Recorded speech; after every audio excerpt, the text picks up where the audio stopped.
Hello mga langga! Another day, another video!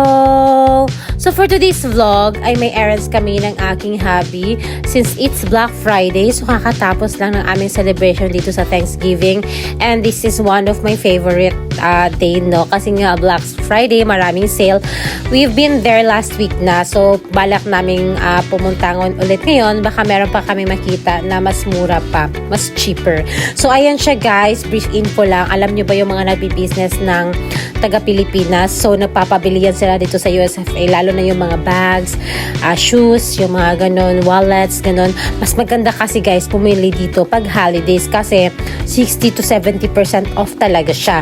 So ayan na, pupunta kami ng aking hubby para magtingin-tingin at baka may magustuhan na naman kami. Charet!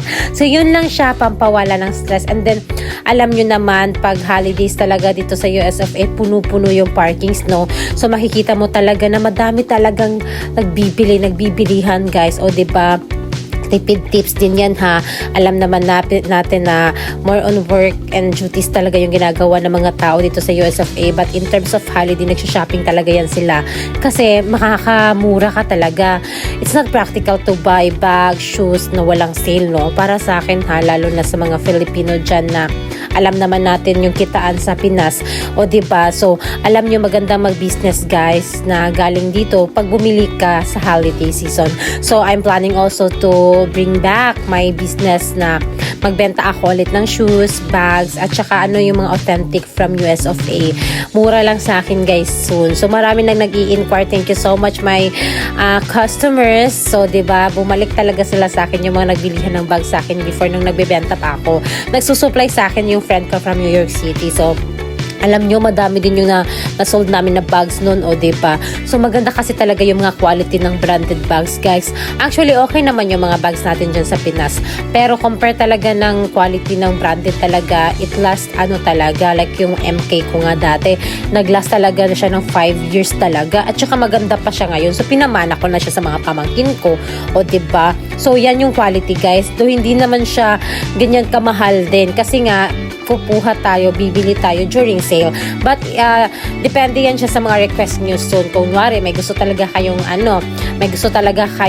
latest bag tapos walang sale, o depende yan. So magdedepende yan siya sa month kung kailan kayo gustong kumuha o kailan kayo mag-order. Just send me a picture on it, o diba? Tapos pupunta tayo sa Tanger Outlet para tingnan kung magkano na siya dito, o diba? Kasi mas mura talaga sa US of A. Kasi nga ipapadala pa yan mostly talaga ng mga business owners dyan, o pinapadala pa yan sa Pilipinas. Syempre tutubo na tayo dyan for the shipping fee, but you know na kung yung quality itself talaga, it's worth it talaga kasi maglo-long last talaga siya na ilang years. So bili na kayo dito, PM nyo lang ako guys. At least you know na sa mga hindi pa alam na nagbebenta ako dati ng mga branded authentic bags, nagbebenta talaga ako at plan ko na talaga bumalik. So ayan, searching na kami dyan, napunta kami sa Guess, MK, Coach, Kate Spade, Michael Kors, Columbia. Ayun, ang dami namin pinuntahan ng hobby ko, at saka ang dami ko nakita na magagandang bags na magugustuhan talaga ng mga Pinay, no?